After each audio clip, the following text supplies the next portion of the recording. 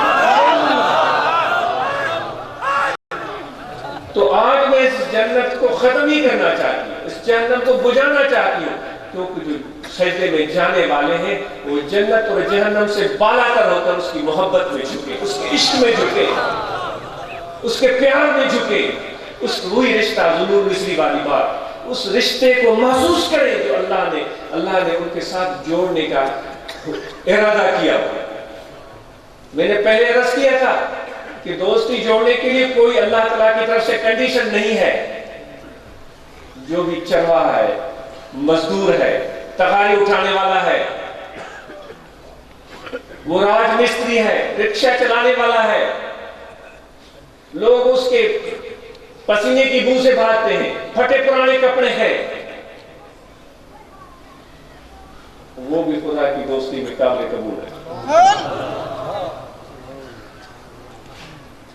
اور اسی طرح وہ شخص بھی جس کو اللہ تعالیٰ نے چند پیسے دے دیے، اس نے اچھے کپڑے پہن لیے ہیں، خوشبو لگا لی ہے، اچھی گاڑی میں جا رہا ہے، وہ بھی اللہ کی دوستی میں قابل قبول ہے۔ دونوں ایک صف میں کھڑے، دونوں ایک صف میں کھڑے۔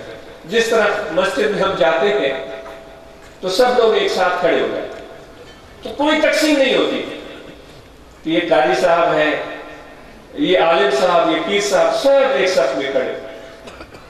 تو میرے دوستو، اللہ تبارک و تعالیٰ کے ساتھ اس رشتے کو جوڑنے کی بات آپ اور ہم پوری طرح سمجھ چکے ہوں گے۔ تو میرا رشتے اس کو کھینچ کر جا رہے ہوں اور اس کو بالوں سے گھسیٹ رہے ہوں، اور ہم میں سے جا کر کوئی کہے کہ حضرت اس نے تو 10 کروڑ بینک بیلنس بنا لیا تھا، یہ تو ایم پی اے تھا، یہ تو لاہور میں سے اسمبلی کا ممبر منتخب ہوا تھا، یا یہ شخص وہ ہے جس نے اتنے بڑے پلاٹ بنائے تھے، اتنی بڑی جائیدادیں بنائی تھی، تو آپ بتائیے کیا اس کو فرشتے چھوڑ دیں گے؟ اس وجہ سے نہیں چھوڑیں گے کہ اتنا دولت مند، اتنا امیر ہے۔ اگر چھوڑیں گے تو اس بنیاد پر چھوڑیں گے کہ کیا واقعی اس نے اللہ کو راضی کیا یا نہیں کیا، وہ بندگی والا رشتہ اللہ تعالیٰ سے جوڑا تھا یا نہیں جوڑا تھا۔ اور جس کا رشتہ جڑ جاتا ہے، جس کا تعلق قائم ہو جاتا ہے، وہ اللہ تعالیٰ کی وہ ذات ہے کہ دنیا میں بھی اس کو عزت سے نواز دیتی ہے اور آخرت میں اس کو سرفراز اور بلند فرما دیتی ہے۔ واقعہ تو آپ نے سنا ہوگا کہ وہ جو میں آیت کریم عرض کر رہا تھا کہ اللہ تعالیٰ نے فرمایا سیدھا راستہ، اور پھر آگے خود وضاحت فرما دی کہ ان کا راستہ جس پر میں نے انعام کیا ہے، جو خدا کا انعام جن لوگوں پر ہے، یہ وہ لوگ ہیں جن کے دل اللہ کی محبت کے لیے کھل گئے، وہ اللہ تعالیٰ کی محبت کا نور ان کے سینے میں داخل ہو گئے، ان کو دنیا کے آنے اور جانے سے کوئی فرق نہیں پڑتا۔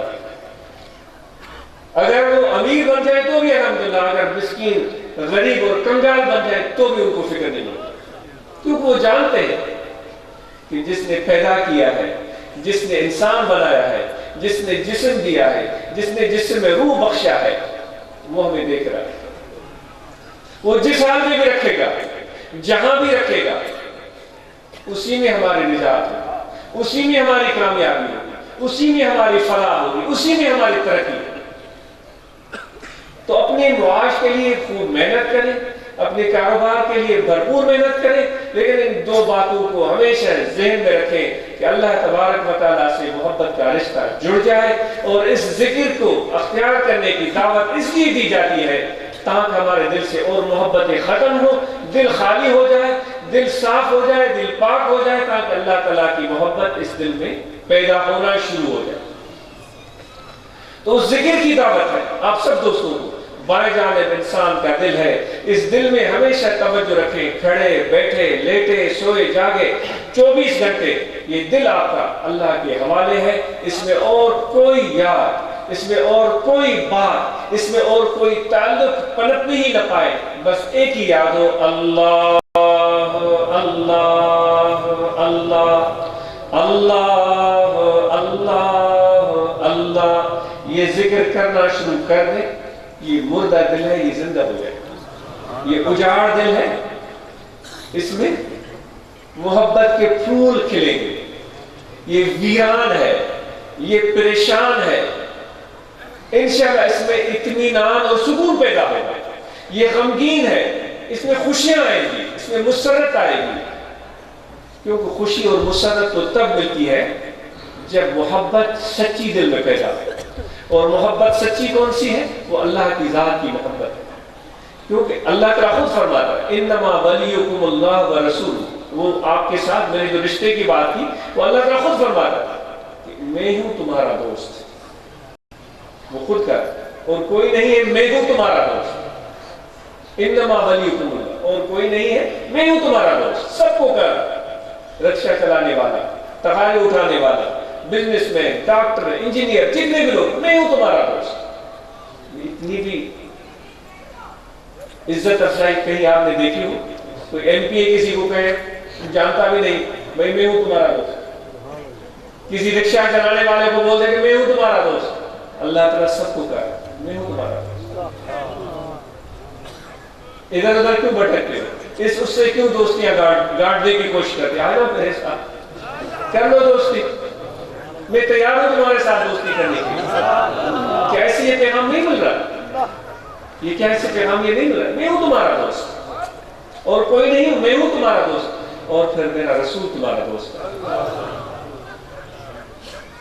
تو آئیے آج ہم عہد کریں کہ میرے پروردگار تمہارے اس پکار پر ہم لبیک کہتے ہیں، ہم دوستی کے لیے تیار ہیں.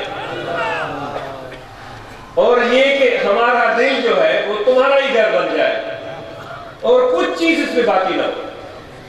پھر آپ کے لیے اس دنیا میں سکون اور اطمینان کے دروازے کھل جائیں، خوشیوں کے دروازے کھل جائیں.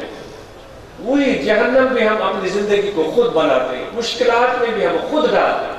اب ظاہر جو ہے تمہارا وہ مخلوق کے ساتھ ہو، ہاتھ، آنکھیں، پاؤں، آپ کے سارا جسم، دنیا داری، کاروبار، لین دین، ملنا جلنا 24 گھنٹے.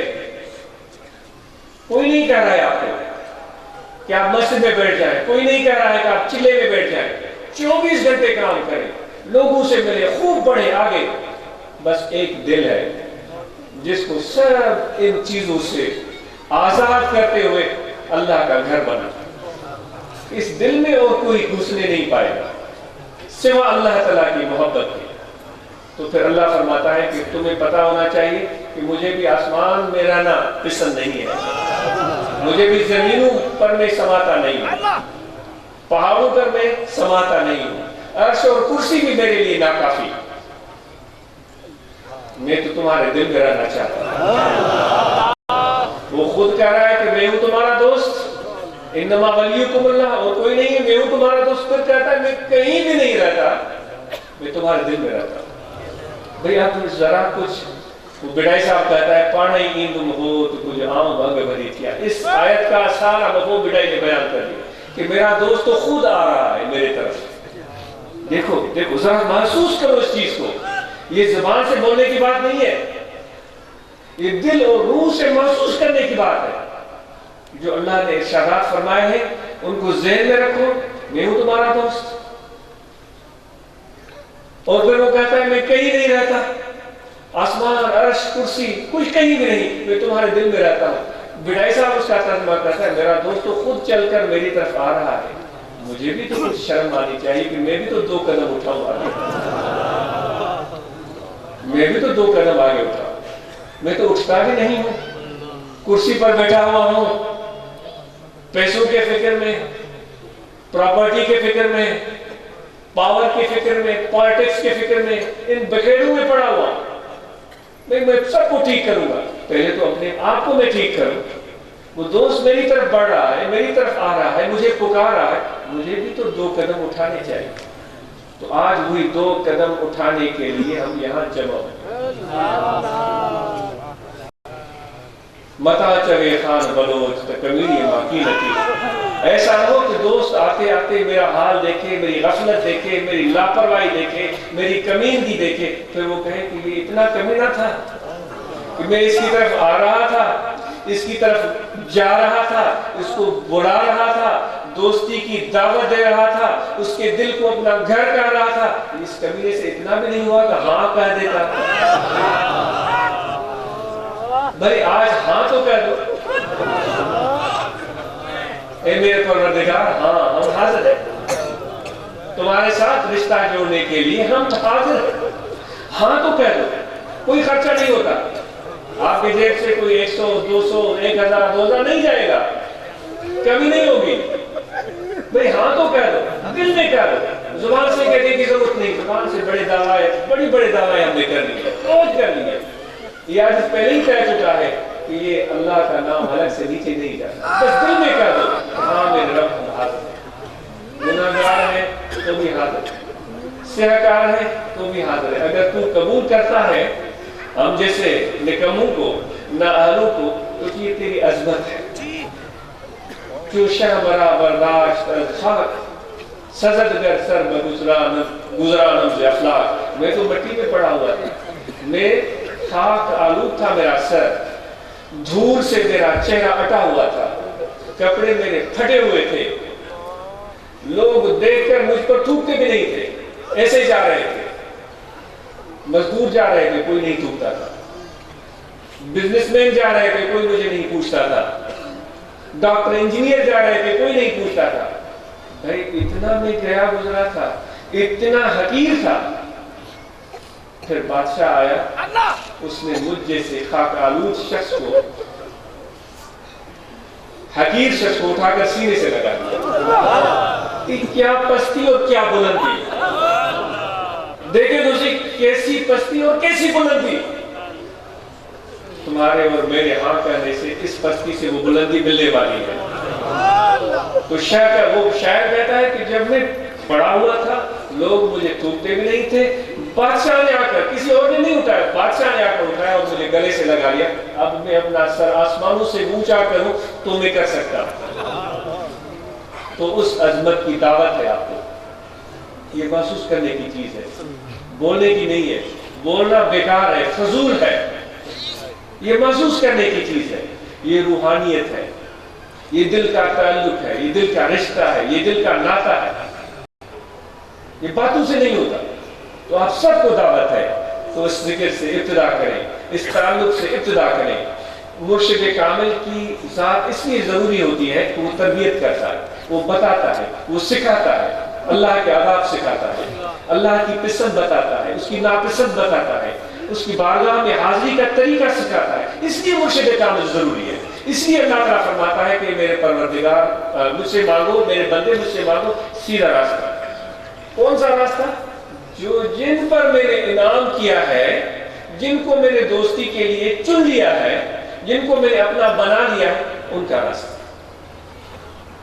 تو اس لیے آپ سب کو دعوت ہے، خواتین بھی سن رہی ہیں، آج سے ہم اور آپ اپنے دلوں کو ذکر کی طرف مائل کریں اور اس ذکر کو کریں، گننے والی چیزوں کی فکر میں نہ پڑیں، 10 ہو گئے، 20 ہو گئے اور 50، 10 اور پلاٹ اور 20 بنگلے اور 5 گاڑیاں اور 10 گاڑیاں، یہ ہو تو بھی ٹھیک ہے، نہیں ہو تو بھی ٹھیک ہے، بس ایک وہ ہمارا ہو گیا۔ اگر ایک تو نہیں میرا تو کوئی شے نہیں میری، اگر ایک تو نہیں میرا تو کوئی شے نہیں میری، جو تو میرا فلک میرا زمین میری، اگر تو میرا ہو گیا تو سب چیزیں میری، سب چیزیں میری۔ بھئی اتنی بڑی کامیابی کی آپ کو دعوت دی جا رہی ہے، تو ذکر کریں اور اس چیز کو سمجھیں اور اس پر غور کریں اور اس ذکر سے بسم اللہ کر کے ابتدا کریں کہ یہ دل آپ کا مردہ زندہ ہو جائے۔ اللہ اللہ اللہ اللہ اللہ اللہ اللہ اللہ اللہ اللہ اللہ۔ میں ابھی زبان سے ذکر کر رہا ہوں، آپ بے شک زبان سے بھی کیا کریں، یہ ذکر روحانی ہے، یہ قلبی ہے، یہ خفی ہے، یہ سری ہے، یہ دل سے ہوتا ہے، یہ دل کی کیفیت کا نام ہے، یہ دل کی یاد ہے، تو وہ آپ اپنے دل میں بسانے کی کوشش کریں۔ آسان طریقہ مرشد کے ساتھ تعلق اور محبت کا رشتہ استوار کریں، یہ فوراً انسان کے اندر میں تبدیلی آ جاتی ہے۔ جو حضرت باہو رحمۃ اللہ علیہ نے جو فرمایا ہے مرشد کا دیدار ہے باہو لکھ کروڑا ہزار، تو وہ کیفیت بہت سارے لوگوں کو سمجھ میں نہیں آتی، لیکن یہ آسان طریقہ ہے، سب سے آسان۔ وہ قرآن مجید میں اللہ فرماتا ہے انعام جن پر میں نے کیا ان کا راستہ مجھ سے واقف، تو یہ ذکر کریں اور اس دل کو جاری کریں، کوئی شرط نہیں، وضو ہو تب بھی کریں، وضو نہیں ہے تب بھی کریں، صبح بھی کریں، شام بھی کریں، رات اور دن کو بھی کریں، خوشحالی میں بھی کریں تو اگر خوشحالی نہیں ہے تب بھی کریں، خوشی میں بھی کریں تو غم میں بھی کریں۔ غم میں جتنی بھلائیاں ہوتی ہیں خوشیوں میں وہ بھلائیاں نہیں ہوتی۔ وہ کہا گیا ہے خدا ٹوٹے ہوئے دلوں میں رہتا ہے، دنیا والے جس کو توڑ دیتے ہیں، دنیا والے بے وفائیاں، وعدہ خلافیاں، دھوکے، فراڈ، یہ تو ہو رہا ہے ہمارے چاروں طرف۔ ہم درندے جو ہیں ان سے بڑھ کر ہم ہو گئے۔ تو یہ دل جو ہے یہ اللہ تعالیٰ کا گھر بن جائے گا جب ذکر کریں گے اور مرشد کامل کے ساتھ رابطہ اور نسبت رکھیں گے۔ کیا کیا جائے اور کوئی راستہ نہیں ہے، نقش بندی سلسلے کے حوالے سے بات کی جائے۔ تو یہ باتیں جو جتنی میں نے کی ہیں سچی بات یہ کہ زیادہ باتیں کی ہیں اور ان میں بہت ساری باتیں غیر ضروری ہوگی۔ آپ جو چیز محسوس کریں گے وہ اس سے بڑھ کر مراقبہ کریں روزانہ، بلا ناغہ تہجد کے بعد، فجر نماز کے بعد جو معمول ہے ختم شریف پڑھ کر بارگاہ رسالت مآب صلی اللہ علیہ وسلم میں پیش کریں، اہل بیت اعظام، خلفاء راشدین، ائمہ کرام سب ہو جائے، خصوصاً مشائخ نقش بند ہو، اور مرشد کامل کو یاد کرتے ہوئے آنکھیں بند کر لیں اور توجہ دل میں کر دیں کہ جیسے مرشد کے سامنے بیٹھے ہوئے ہیں وہ نور، وہ فیض محمدی، وہ حضور کا فیض وہ مرشد کے سینے سے میرے دل میں آ رہا ہے۔ دیکھیں کیسے دل جاری ہوتا ہے، کیسے دل ذکر میں شامل ہوتا ہے۔ پہلے تو ہمیں مشکل نظر آئے گا، ایک ماسٹر کے کلاس میں بچہ پہلے دن جاتا ہے تو ماسٹر کا چہرہ اس کو اچھا نہیں لگتا، اس سے بات بھی نہیں کرتا، بات پسند نہیں آتی، وہ ماسٹر کو وہ دعائیں کرتا ہے کہ ماسٹر چلا جائے، بیمار ہو جائے، نہ آئے، وہ اس طرح کرتا ہے۔ یہ بھی ہماری کیفیت ہوگی کہ اس وقت اپنی انا سامنے ہوگی، اپنی ذات سامنے ہوگی، اپنی ڈیوٹی شان سامنے ہوگی، تو اتنا بڑا سمجھدار، یہ تو فقیروں کی درویشوں کی بات ہے بھئی، اس میں کیا فائدہ ہے؟ اگر کوئی اور طریقہ ہوتا میں ضرور آپ کو بتاتا۔ تو یہ بھائی یہ آسان طریقہ ہے، بیٹھے مرشد کامل کے جیسے اس کے سامنے بیٹھے ہوئے، ان کے سینے سے وہ فیض و نور میرے دل میں آ رہا ہے، اور ذکر کی مشق کریں، اللہ اللہ اللہ اللہ اللہ اللہ۔ اور نماز 5 وقت میرے آقا مولانا صلی اللہ علیہ وسلم نے سب سے زیادہ نماز کی تاکید فرمائی۔ رمضان کے روزے، زکوٰۃ غریبوں کا، ضرورت مند محتاج لوگوں کا حق ہے ان تک پہنچائیں۔ حج ہے تو زندگی میں ایک بار صاحب حیثیت پر فرض ہے وہ بلا دیر حج ادا کرے۔ زکوٰۃ سال میں ایک بار واجب ہوتی ہے، ضرورت مند لوگوں تک پہنچائے، سنتوں کی پیروی کریں۔ اخلاق اور کردار کی بات تو پہلے ہو چکی ہے۔ مسواک استعمال کرنا سنت کی نیت سے یہ بہت بڑا ثواب ہے۔ اس طرح کے دانت، منہ، زبان، ان کی صفائی، خود پیسٹ برش وہ بھی استعمال کریں، مسواک سنت کی نیت سے استعمال کریں۔ اگرچہ بغیر مسواک کے وضو بھی ہو جاتا ہے، نماز بھی، لیکن یہ سنت ہے، اس کا ثواب زیادہ ہے۔ بغیر امامہ کے نماز ہو جاتی ہے، امامہ باندھنے سے ثواب زیادہ ہوتا ہے۔ داڑھی کا بڑھانا حضور علیہ السلام کی سنت ہے۔ سگریٹ، بیڑی، حکا، نسوار، پان، گٹکا کوئی ایسی عادت نہیں ہوگی۔ شراب اگر ہو تو اس کو ترک کریں، الائچی دم کروا کے استعمال کریں، انشاءاللہ ایسی عادت جاتی رہے گی۔ اس محفل کا انعقاد اس نیت سے بھی کیا گیا ہے کہ 22-23 نومبر کو سالانہ عرس مبارک ہوگا معمول کے مطابق، تو لاہور اور گرد و نواح کے دوستوں کو دعوت دیں۔ تو یہاں اس لیے بھی آئے ہیں، آپ لوگوں کو دعوت ہے، تشریف لائیں۔ تھوڑی سی جسمانی تکلیف ہوگی، اگر روح کی خوشی اس میں ہے تو بھائی روح کا بھی تو ہم پر حق ہے۔ کسی کی روح کو سیرا بھی کس چیز سے ہوتی ہے؟ اچھے کپڑے پہننے سے، اچھی گاڑی لینے سے، بہت سارے پیسے۔ روح کی سیرا بھی ان چیزوں سے نہیں ہوتی، بلکہ یہاں تک کہ حضرت شیر خدا علی المرتضیٰ رضی اللہ تعالیٰ نے فرمایا ہے کہ جب تمہارا جسم تکلیف کے عالم میں ہوتا ہے تمہاری روح توانا ہو رہی ہوتی ہے۔ تو زیادہ نخرے وہاں ہم نہ دکھائیں، ناز انداز نہ دکھائیں، ایک دن کم از کم اپنے روح کے لیے وقف کر دیں۔ آئیں فقیروں کی، جتنے بھی فقیر ہیں ان کی خدمت کی کوشش کریں، روکھی سوکھی جو بھی ملے بسم اللہ کر کے کھائیں، اسی میں برکت اور رحمت ہوتی ہے۔ وہی حضرت شیخ خدا کا ذکر پھر آتا ہے، ایک شخص مسجد نبوی میں یا مدینہ میں کہیں بھی اس نے پوچھا کہ بھائی امیر المومنین کہاں ہیں، جو جہاں پر بھی تھے، بغداد میں تھے یا مدینہ میں، مقام بھول گیا، تو وہ ادھر ادھر دیکھ رہا، اس نے کہا یہیں پر ہو گئے، تو ادھر ادھر اس نے کہا یہ تو کہیں نظر نہیں آ رہے، بادشاہ، امیر المومنین، حکمران کہیں نظر، تو وہ سامنے دیکھو، اس نے اس طرف دیکھا، ایک شخص خستہ حال، مٹی کا برتن، اس میں پانی اور باسی روٹی سوکھی ہوئی، وہ پانی میں بھگو کے آہستہ آہستہ وہ کھا، اس نے کہا یہ ہے امیر المومنین علی المرتضیٰ رضی اللہ عنہ۔ تو وہ فرما رہے ہیں کہ تمہارا جسم بھوکا ہو، تکلیف ہے، تو تمہارا روح توانا ہو رہا ہوتا ہے، اب تمہاری مرضی ہے، اگر روح توانا ہو جائے گا تو پھر تمہاری جو خوشی اور مسرت ہے وہ دوبارہ ہو جاتی ہے، پھر ہر طرف تمہیں گلستان ہی گلستان نظر آئے گا۔ وہ مجموع صحرا میں رہتا تھا، وہ ریت اپنے سر پر ڈالتا رہتا تھا، لیکن اس کو غم نہیں ہوتا، صحرا میں بھی کوئی خوش رہ سکتا ہے۔ وہ رومی کہتا ہے کہ کسی نے مجنوں سے جا کر ملاقات کی، وہ ریتیلے علاقے میں پڑا ہوا ہے، کسی نے پوچھا کہ مجنوں کیا ہے، کیا ہو رہا ہے، اس کو کہا کہ ازلیلا چمی خواہی ہے مسکین، اے مسکین، ایک غریب بے وقوف لیلا سے چاہتا کیا ہے؟ اس نے کہا کہ لیلا سے چاہتا کیا ہے؟ لیلا کا نام سن رہا تھا، اس کے جسم میں کرنٹ توڑ گیا اور اٹھ کر کھڑا ہو گیا اور پھر گر گیا اور پھر بے ہوش ہو گیا۔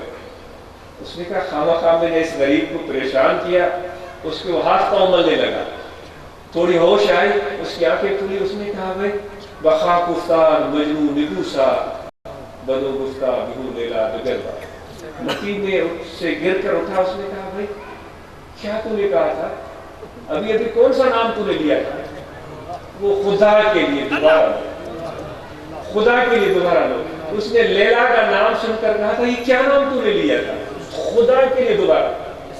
پھر اس کو وہ کہنے لگا تو ازمن چند مانا، یہ رومی فرق، تو ازمن چند مانا جوئے باشی ترائی بس کے لیلا روئے باشی، تو مجھ سے پوچھتا ہے کہ میں لیلا سے کیا چاہتا ہوں؟ او بھائی محبت سے لیلا کا نام لے کر تو دیکھ، تو بھائی اے میرے بھائی تو بھی اللہ کا نام محبت سے لے کر دیکھ، وہ مولوی والے رنگ میں نہیں، ظاہر دین لوگوں کے رنگ میں نہیں، وہ بایزید بستانی کے رنگ میں، حسن بصری کے رنگ میں، اس رنگ میں اللہ کا نام لے کر دیکھ، پھر دیکھ کس طرح تمہیں اللہ تعالیٰ نوازتا۔ تو اس مبارک کی دعوت ہے، آپ آئیے گا، ہمارا جو بھی حال ہے جس طرح بھی ہے، ہم انشاءاللہ دوست کوشش کریں کہ بہتر سے بہترین انتظامات ہو، اور کچھ ٹائم بیٹھیں گے، ذکر کریں گے، کچھ باتیں ہوں گی انشاءاللہ دوست کوشش کریں کہ بہتر سے بہترین انتظامات ہو، اور کچھ ٹائم بیٹھیں گے، ذکر کریں گے، کچھ باتیں ہوں گی انشاءاللہ آپ کا یہ سفر امید ہے کہ کارگر ہوگا۔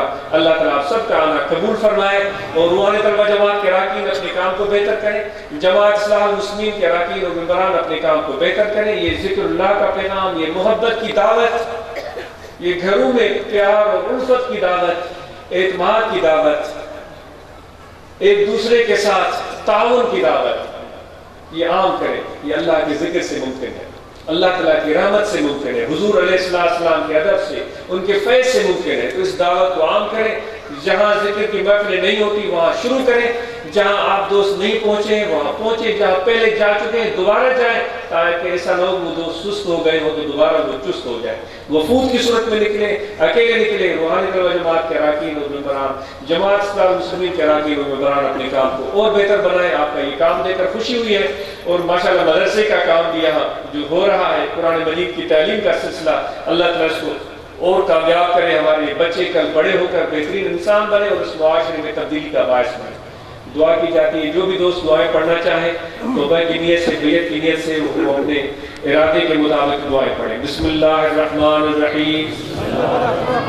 آمنت باللہ وملائکتہ وکتبہ ورسلہ واليوم الآخر والقدر خیرہ وشرہ من اللہ تعالی والبعث بعد الموت. أشهد أن لا إله إلا الله وحده لا شريك له وأشهد أن محمدا عبده ورسوله.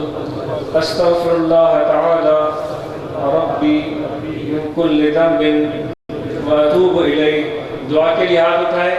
ہم سب کے لیے دعا ہے جو نیک مقاصد اور ارادے لے کر آئے ہیں, جو مشکلات اور پریشانیاں ہیں, ان سب کے لیے دعا ہے.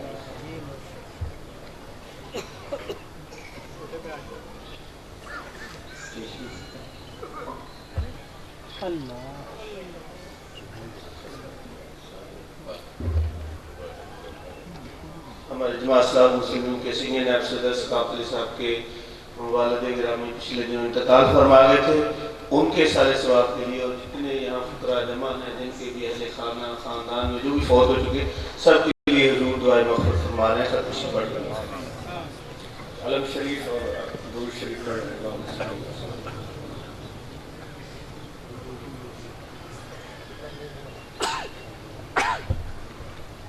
دعائیں مغفرت اور نیک مقاصد کے لیے دعا. اللہم صلی علی سیدنا محمد.